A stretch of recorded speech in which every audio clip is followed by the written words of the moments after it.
तो कैसे दोस्तों, आज हम लोग का पॉडकास्ट नंबर 2, ठीक है, और एपिसोड नंबर 1, राइट। सो कल जैसे कि हमने डिस्कस किया था कि जो हमारे ट्रेडर्स हैं, जो हमारे ट्रेडर्स इनके साथ जुड़े हुए हैं, उनकी अभी तक ओवरऑल जर्नी कैसी रही, ठीक है। और आज थोड़ा हम टेक्निकल पॉइंट ऑफ व्यू में जाएंगे कि कौन सी स्ट्रेटजीज वो लोग यूज़ करते हैं ट्रेडिंग के अंदर, ठीक है। कैसे उन्होंने वो स्ट्रेटजीज को डेवलप किया है और क्या प्रॉब्लम्स अभी भी वो फेस कर रहे हैं इवन दो उनके पास स्ट्रेटजीज हैं, ठीक है। सो आई स्टार्ट विथ मिलन। उनकी स्ट्रेटजी को समझेंगे, कैसे वो ट्रेड लेते हैं और कैसे उन्होंने स्ट्रेटजी डेवलप की, क्या रिजल्ट रहा, ठीक है, everything. Over to you Milan. Hello sir. Hello. हाँ, आवाज़ आ रहा है, बोलिए। हाँ बोलो। मैं ऐसे बेसिकली मैं आरएसआई पे काम करता हूँ। ओके आरएसआई पे जहाँ पे आरएसआई मतलब है ना, उसमें मैं एक सेट करने का आता है 20 और 80। ओके उसमें 20 के नीचे जाता है, वहाँ पे डाइवर्जन और एंगल्फिंग बनती है, तो वहाँ पे मैं ट्रेड लेने का पसंद करता हूँ। नाइस। वो या फिर वहाँ पे कुछ ना कुछ प्राइस पैटर्न बन रही हुए, मॉर्निंग स्टार है, शूटिंग स्टार है, डब्ल्यू पैटर्न है। लेकिन आरएसआई के लो या हाई पे करता हूँ, बीच में कहीं भी मैं लेना पसंद नहीं करता हूँ। तो आरएसआई के जो दो लेवल आपने बोले कौन से थे वो? 20 और 80। 20 एंड 80। 80s को आप कंसीडर करते हो ओवरबॉट रीजन, ऐसा? हाँ, और ओवरबॉट और 20 ओवरसोल्ड, राइट। ठीक है, तो आपकी स्ट्रेटजी में 3 इंपॉर्टेंट पार्ट मुझे लगते हैं। पहला आरएसआई, सेकंड आप वो डाइवर्जेंस देखते हो वहाँ पे, प्लस आप वहाँ पे उस लेवल कुछ ना कुछ पे प्राइस कोई ना पैटर्न बन रही कोई हो। प्राइस एक्शन को आप देखते हो, ठीक है। अब जब आपने ट्रेडिंग स्टार्ट किया था तो ये स्ट्रेटजी बनते बनते कितना टाइम लगा आपको? ये कम से कम 4 से 5 महीना हो गया। उसके बाद मुझे ऐसा पता चला, पहले मैं खाली एक ही करता था कि अगर आरएसआई देख ली तो सिर्फ आरएसआई देख ली, फिर ओके कभी प्राइस पैटर्न देख लिया वैसे। और अभी मैंने मतलब 2-3 सब मेरे नियम है, उसको साथ में लेके चलता हूँ। अगर वहां से मुझे मिलेगा मेरा ट्रेड तो ही लूंगा, वरना मैं पूरे दिन स्किप कर दूंगा। ओके नाइस, ठीक है, बहुत अच्छी स्ट्रेटजी। और अभी तक क्या रिजल्ट रहा है आपकी स्ट्रेटजी में? एक्यूरेसी अगर आप देखें, 10 ट्रेड अगर आप लेते हैं स्ट्रेटजी को यूज करके 10 तो में से 7 या 8 ट्रेड तो अपने सही हो सकते हैं। ओके, 70 to 80% एक्यूरेसी आपको लगता है ये स्ट्रेटजी में है, ठीक है। बस ट्रेड का स्ट्रेटजी, वेट करना है, उसको जल्दी मतलब अपने को बाय नहीं कर लेना है, क्योंकि अपने को लग रहा है कि अभी होगा, वैसा नहीं करना है। कंप्लीट एकदम होना चाहिए ट्रेड। ठीक है। आपकी स्ट्रेटजी में थोड़ा सिंप्लीफाई तरीके से 3 रूल आपने रखे। 20 to 80 आप वेट करते हैं आरएसआई 20 या 80 पे हो, पहली चीज़। यस। फिर जब वो आरएसआई वहाँ पहुँचती है तो आप देखते हो उस टाइम पे मार्केट में कोई आपको डाइवर्जेंस दिख रहा है कि नहीं दिख रहा है, ठीक है। थर्ड थिंग कि उस लेवल पे आप प्राइस एक्शन देखते हो कि प्राइस आपको वहाँ पे कोई प्राइस पैटर्न मिल रही है कि नहीं मिल रही, डिपेंडिंग अपॉन योर स्टडी, ठीक है। यस। तो बहुत अच्छी स्ट्रेटजी है। दूसरा कि ये स्ट्रेटजी सारे स्क्रिप्ट पे एप्लीकेबल है कि आप कोई पर्टिकुलर स्क्रिप्ट पे आपने इसको टेस्टिंग किया हुआ है? मैं ज़्यादातर निफ्टी और बैंक निफ्टी में करता हूँ, ओके उसमें अवेलेबल है। ऑप्शन में काम करना है तो उसके लिए बहुत अच्छी है। ठीक है, अगर किसी को ऑप्शन ट्रेडिंग करना है तो उसके लिए बहुत अच्छी हाँ, उसके स्ट्रेटजी है, लिए आप बहुत अच्छी उसको यूज स्ट्रेटजी करते है। हैं। हाँ, 1-2 ट्रेड में मतलब हार नहीं माननी है। आप थोड़े 10, 20, 50 जैसे ट्रेड करो, आपको सक्सेस मिल जाएगा। ओके नाइस, ठीक है, बहुत बढ़िया स्ट्रेटजी है। नेक्स्ट इज भाविश भाई। भाविश भाई बेसिकली जैसे हमने डिस्कस किया कल कि वो लॉन्ग टर्म ट्रेडर हैं और मोस्टली स्टॉक्स में डील करते हैं, तो वो कैसे अपनी ट्रेडिंग को ट्रेडिंग में चूज करते हैं कि स्टॉक को पिक करना है, कब कितना होल्ड करना है उसको, तो भाविश भाई से वो जानते हैं। भाविश भाई, ओवर टू यू। सर मेरे पास एक स्ट्रेटजी वो 20% की रैली की है। उसमें ओके मतलब हम कोई भी स्टॉक को सिलेक्ट करते हैं तो उसमें नॉन स्टॉप 20% की रैली होनी चाहिए डेली चार्ट पे। उसमें एक भी ओके रेड कैंडल नहीं होनी चाहिए। अगर ओके ऐसा कहीं दिखता है ना तो हम मार्क कर लेते हैं, फिर से वो जब नीचे वो रेंज में हमारे को मिले ना तब हम बाय कर सकते हैं, और वही टारगेट के हिसाब से। ओके, 20% रैली आप देखते हो किसी भी स्टॉक में, ठीक है। मिनिमम उसमें कोई टाइम, 20% होनी चाहिए।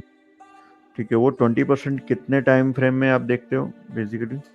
नहीं सर, डेली चार्ट में देखता हूँ, पर उसमें रेड कैंडल एक भी नहीं होनी चाहिए, भले 3 दिन की हो या 4 दिन की हो या 8 दिन की हो, ओके, उसका कोई इशू नहीं है। तो अगर कोई स्टॉक 20% बढ़ा है अपने प्राइस से, ठीक है, तो आप हाँ उसको पहले अपनी वॉच लिस्ट में ले लेते हो, ठीक है, हाँ और हाँ। उसके बाद आप वेट करते हो कि वो जिस लेवल से बढ़ा है, राइट, यस। उस एरिया में अगर रिटर्न आता है तो आप वहाँ पे वापस से एक बाय की पोजीशन बनाते हो। हाँ, सेम टारगेट के हिसाब से, पर फाइनेंशियल देखने बहुत जरूरी है तब। ओके, ठीक है, और आप बेसिकली आपका जो पूरा निफ्टी के एनएसई में काफ़ी ज़्यादा स्टॉक्स हैं, ठीक है, बीएसई में काफ़ी स्टॉक्स हैं, तो आप एनएसई ज़्यादा ट्रेड करते हैं क्या बीएसई की स्क्रिप्ट भी आप ट्रेड करते नहीं, मैं मोस्ट ऑफली एनएसई करता हूँ। हैं, एनएसई करते हैं? एनएसई में भी आपने कोई पर्टिकुलर जैसे निफ्टी 50 स्टॉक्स या फिर आपने फिक्स किया हुआ है, आप मिड कैप स्मॉल कैप किस सेगमेंट में ज़्यादा ट्रेडिंग करते हैं? सर मैं ज्यादातर मिड कैप में करता हूँ। मिड कैप में, ठीक है। आपकी स्ट्रेटेजी के लिए आपने आई थिंक आप हर रोज देखते होगे, आपने कोई फिल्टर लगा रखा होगा, है ना, कि किन किन स्टॉक्स हाँ में 20% की रैली आपको मिली और फिर उसके हिसाब से आप आइडेंटिफाई करते हो। ये पर्टिकुलर स्ट्रेटेजी से आपको अभी तक कैसा रिजल्ट रहा है और क्या बेनिफिट आपको देखने मिले आपकी ट्रेडिंग के अंदर? नहीं सर, काफी अच्छा रहता है, बट इसमें क्या है, मिनिमम थोड़ा टाइम लग जाता है, मतलब 20% की रैली हो तो आप पकड़ के चलोगे 6 महीने लग सकते हैं टारगेट आने में। Okay, nice. तो भी ये अच्छा है ना, 6 महीने में 20% अगर हाँ आप, हाँ, अच्छा है। एवरेज और 6 महीने में आ जाती है, कोई 4 महीने में भी आता है, कोई 8 में भी आता है, कोई 1 साल में भी आता है, तो कोई 2 महीने में भी आता है। एवरेज 6 महीने में आ जाता है। ठीक है, और ऐसा भी कभी आपने देखा होगा कि कोई स्टॉक 20% रैली पे तो है बट वापस उस जोन में नहीं आ रहा है जहां से वो बड़ा था? हाँ होता है, बहुत बहुत होता है, लेकिन उसको फिर अवॉइड करने का, जब तक वो नहीं आता है तब तक उसको छोड़ देना। Okay, nice. ठीक है, एक्यूरेसी क्या रहेगा आपके हिसाब से? आपने 10 स्टॉक में ट्रेड बनाया तो आपको कितना परसेंटेज रिजल्ट अभी तक मिला, कितने ट्रेड में रिजल्ट मिला? 10 में से समझो ना, 8 में सक्सेस हो जाता है, 2 में भी, लेकिन वो क्या है, इसमें क्या है, एसएल कुछ होता नहीं है, क्योंकि वो फिर वहां तक नीचे आने के बाद उसके नीचे भी और जा सकता है। ठीक है, तो आप बाकी इसमें मोस्ट ऑफली एसएल, तो 10 में से 8 बार एसएल हम एसएल अपनी कोई, मर्जी से रख सकते हैं, लेकिन है नहीं। ओके, ठीक है, बढ़िया स्ट्रेटेजी आपका, और अपने एक्यूरेसी भी बहुत बढ़िया है इसमें, ठीक है। सो लॉन्ग टर्म ट्रेडिंग अगर किसी को करना है, ठीक है, और स्विंग ट्रेडिंग, आई थिंक ये स्विंग ट्रेडिंग की स्ट्रेटेजी है, ठीक है, हाँ ये कि अगर स्विंग ट्रेडिंग करना है तो मैं पर्टिकुलरली स्क्रिप्ट ऐसे फाइंड आउट करके कर सकता हूँ, ठीक है, yes sir. Right. Thank you very much Bhavesh भाई। नेक्स्ट सुजीत भाई। यस सर, एक्चुअली मैं प्रीवियस डे हाई और प्रीवियस डे लो के ऊपर काम करता हूँ और प्लस सीपीआर के ऊपर, यानी पहले तो देखता हूँ कि ट्रेंड कौन सा चल रहा है, ठीक है, 1 आवर्स में ट्रेंड कौन सा चल रहा है, देन आफ्टर डिसाइड करता हूँ प्रीवियस डे हाई लेवल वो सब मार्क करके, उसके बाद ही ट्रेड लेता हूँ मैं, और मेरा स्टॉप लॉस यानी माइनर रहता है। हाँ ठीक है, CPR previous day high previous day लो, ठीक है, तो किस टाइप से आपका बाय ट्रेड होता है, किस टाइप से आपका सेल ट्रेड होता है, कि क्या क्या चीज़ें अगर फुलफिल होती हैं तो आप बाय का ट्रेड लेंगे और क्या क्या चीज़ें फुलफिल होती हैं तो आप उसमें सेल का ट्रेड लेंगे? एक्चुअली ऐसा होता है इसमें कि मैं 5 मिनट टाइम फ्रेम पे ट्रेड करता हूँ, ओके, ठीक है, और उसके बाद मैं देखता हूँ कि सीपीआर के ऊपर है या नीचे है, वो देख लेता हूँ, उसके बाद आफ्टर ट्रेड ले लेता हूँ। अगर प्रीवियस डे लो पे है, ठीक है, तो वहां से बाय कर लेता हूँ सीपीआर वाला। ओके, और सेल का ट्रेड आपका? सेल का ट्रेड प्रीवियस डे हाई के तरफ से आएगा वो।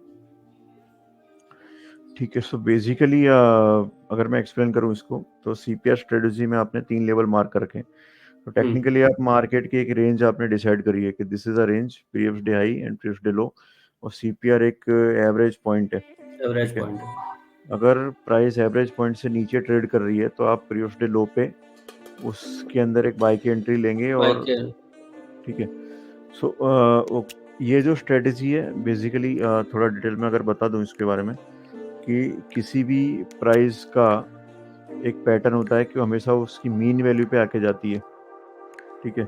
जो भी प्राइस उसकी मीन वैल्यू से दूर ट्रेड करती होगी तो उसको टेक्निकली उसकी मीन वैल्यू पे आना है। आना ही पड़ता है।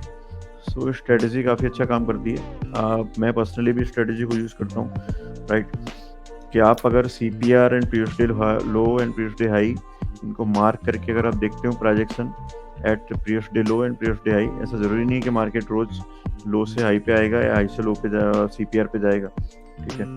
But by inclusion of price action अगर आप उन लेवल्स पे प्राइस पैटर्न को देख के अगर आप ट्रेड लेते हो तो अच्छी खासी एक्यूरेसी अपने को मिलती है उसमें, ठीक है, राइट। सो काफ़ी सारी अच्छी स्ट्रेटेजीज हमने डिस्कस करी। सो अगर मार्केट को अगर अपने देखें आज, ठीक है, निफ्टी, बैंक निफ्टी, राइट। जैसे मिलन भाई हमारे ट्रेड करते हैं निफ्टी के अंदर, राइट। सो हम जानेंगे आज अगर उन्होंने कोई पोजीशन बनाई थी निफ्टी या बैंक निफ्टी में, ठीक है, और क्या उनका स्टडी था आज की उन पोजीशंस के अंदर, ठीक है मिलन भाई। नहीं सर, आज मैंने कोई नई पोजीशन नहीं बनाई है, क्योंकि मार्केट सुबह से ही मतलब डाउन पे डाउन जा रहा था और मुझे कोई बाय का सिग्नल मिला ही नहीं। मुझे करना था बाय, लेकिन मुझे सुबह से Okay. कोई बाय का सिग्नल ही नहीं मिला। 3 बजे मिला मार्केट क्लोज होने के टाइम पे, लेकिन फिर मैंने उस टाइम पे अवॉइड ही किया क्योंकि आज एक्सपायरी का डे था। ठीक है, आज निफ्टी एक्सपायरी भी है, गुरुवार है आज, यस। ठीक है। सो आज आपने मार्केट वन साइड कोई नीचे ही भी- जा रहा था, डाउन साइड। ठीक है। सो बेसिकली निफ्टी अगर अपने देखते हैं तो निफ्टी ने जो हाई बनाया था अराउंड 23,100, 23,100। ठीक है। उसके बाद कंटिन्यूसली मार्केट डाउन पे है, ठीक है, डाउन पे चल रहा है, हाँ, वन साइड ही और जा रहा है। करेक्ट कर रहा है, ठीक है। ऑलरेडी अगर हम करेक्शन देखें तो 23,000 से 600 प्राइस पॉइंट के जैसा अंदर करेक्शन आया है। 693 पॉइंट का करेक्शन ऑलरेडी आ गया, हम्म। राइट। तो कल के दिन में, कल Friday, basically Friday I think result, मेरे ख्याल से रिजल्ट एक फैक्टर हो सकता है इलेक्शन का, कि लोग थोड़े स्केप्टिकल हैं रिजल्ट को लेके, ठीक है। तो जिन लोगों ने इलेक्शन के कारण पोजीशन बनाई थी, जैसे हमने कल डिस्कस किया था भावेश भाई के साथ, कि उन्होंने जो पोजीशन बनाई थी बिफोर इलेक्शन, वो सारी पोजीशंस उनका प्लान है कि वो वाइंड अप कर देंगे, स्क्वायर ऑफ कर देंगे बिफोर इलेक्शन, ठीक है। तो हाँ, ये उसी की वजह से पीपल, करेक्शन आया ऐसा लग रहा है। ठीक है, और मे बी आफ्टर रिजल्ट लोग इसमें नई पोजीशन की तरफ फोकस करेंगे, मार्केट कैसा रहता है उसके ऊपर, हाँ, ठीक है, राइट। तो जो भी पुश आया था मार्केट में वो बिकॉज ऑफ इलेक्शन के कारण काफ़ी सारा नया फंड लोगों ने मार्केट में डाला, उसके कारण मार्केट में थोड़ा पुश आया था, राइट। ठीक है भावेश भाई, आपने आज कोई पर्टिकुलर स्टॉक को या कोई आप सुबह से मार्केट देख रहे हैं, तो आपने किस स्क्रिप्ट को देखा आज के दिन में, और क्या चीज़ें आपने ऑब्जर्व करी और आपने क्यों उस चीज़ को आज अपनी हाईलाइट में लिया था? नहीं सर, सुबह से ही मार्केट करेक्शन मूड में ही दिख रहा था, तो मैंने कुछ ट्रेड ली नहीं थी आज, क्योंकि मैं सिर्फ बाय करता हूँ। ठीक है, आप बेसिकली ओनली बाय का ट्रेड लेते हैं। हाँ, अभी आपके रडार में कोई ऐसी स्क्रिप्ट है जिनको आप ऑब्जर्व कर रहे हो, या फिर आप वेट कर रहे हो उस पर्टिकुलर जोन में आने के लिए? तो GMR इंफ्रा है, उसको मैं वेट कर रहा हूँ। GMR इंफ्रा, हाँ, कल रिजल्ट आया था, रिजल्ट भी काफी अच्छा था, उसके बाद भी आज करेक्ट हुआ है। उसके बाद भी करेक्शन है? हाँ, ठीक उसके है। बाद भी तो करेक्शन आया है। आपके हिसाब से क्या एक मेजर रीजन होगा कि स्टॉक का रिजल्ट अच्छा है, कंपनी ने रिजल्ट अच्छा दिया, ठीक है, बट उसके बाद भी आफ्टर रिजल्ट वो पर्टिकुलर स्टॉक करेक्ट कर जाता है? नहीं सर, आज मार्केट बहुत खराब था, इसके लिए इलेक्शन की वजह से मार्केट ही ऐसा चल रहा है। ऐसे सुबह गैप अप भी खुला था, लेकिन उसके बाद प्रॉफिट बुकिंग आ गई। और काफी डाउन गया आज तो GMR। हाँ, काफी डाउन गया। ठीक है सुजीत भाई, आपने सुबह से कोई पर्टिकुलर स्क्रिप्ट या आपका जो ऑब्जर्वेशन है आज के मार्केट को लेके?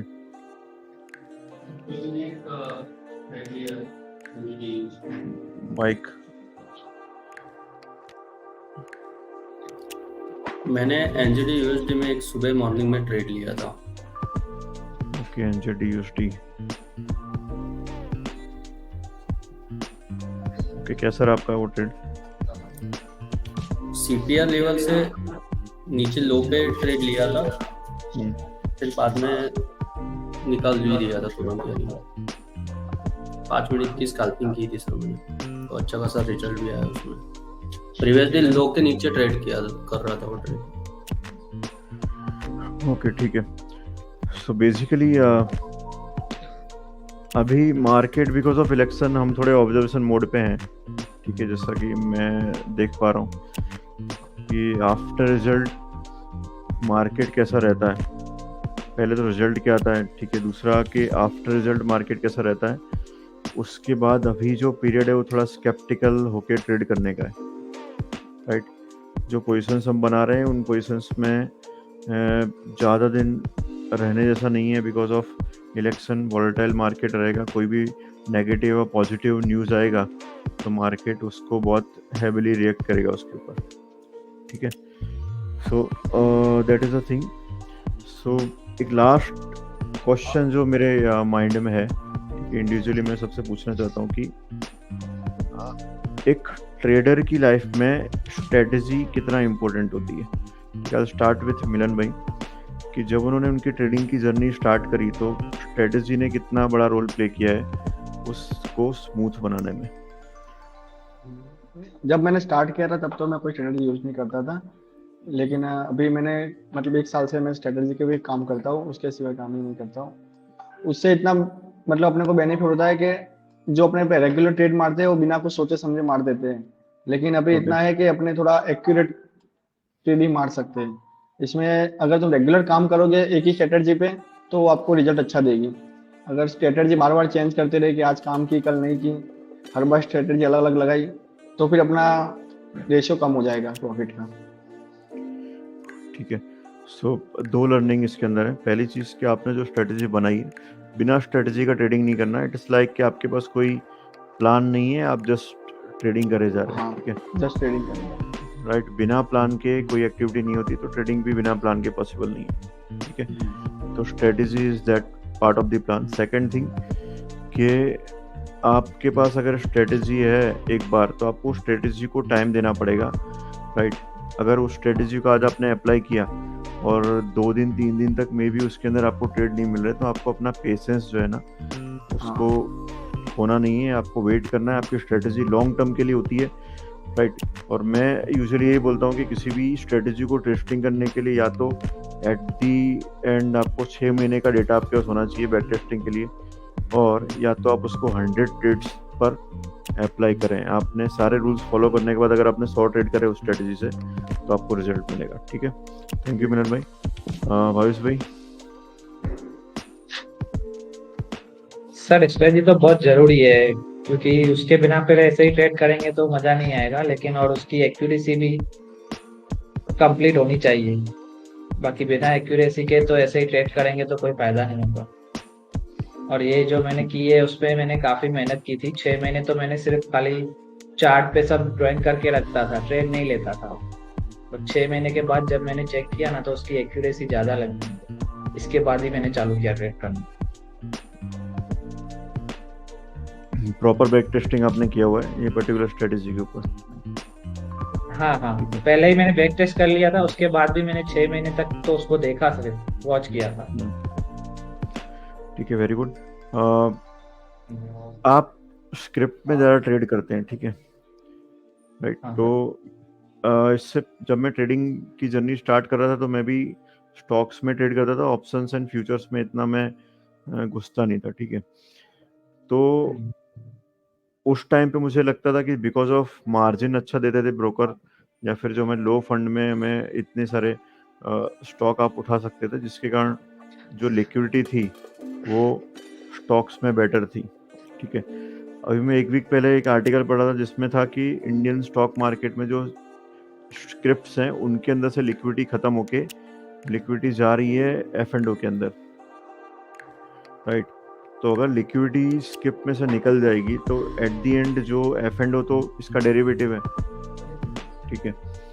तो जो सडन मूवमेंट आता है वो मूवमेंट, क्योंकि because of these rules retailers जो है, सबसे बड़ा लिक्विडिटी प्रोवाइडर जो होता है वो रिटेलर है, ठीक है। और रिटेलर ही इस पूरी पिक्चर में से निकल गए।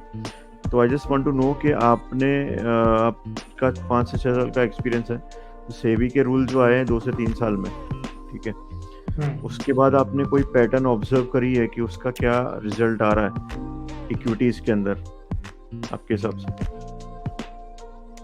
नहीं सर, देखा जाए तो ये सिर्फ सब पेपर पे ही है, बाकी स्टॉक पे तो कोई इफेक्ट आया हो मुझे ऐसा लगता नहीं है। क्योंकि मैं जब कोरोना से पहले ट्रेड करता था ना, तो स्टॉक की मूवमेंट मैक्सिमम 1 से 1.5% रहती थी, ओके लेकिन अभी 3-3, 4-4% भी हो रही है।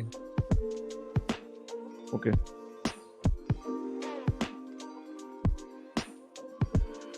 तो आपके हिसाब से तो ये ज़्यादा वोलेटाइल नहीं हो गया मार्केट, अगर एक दिन में 3 से 4% मूवमेंट दे रहा है, जो कोरोना से पहले 1 या 2% था, तो आई थिंक कि थोड़ी वोलेटिलिटी बढ़ी है मार्केट में।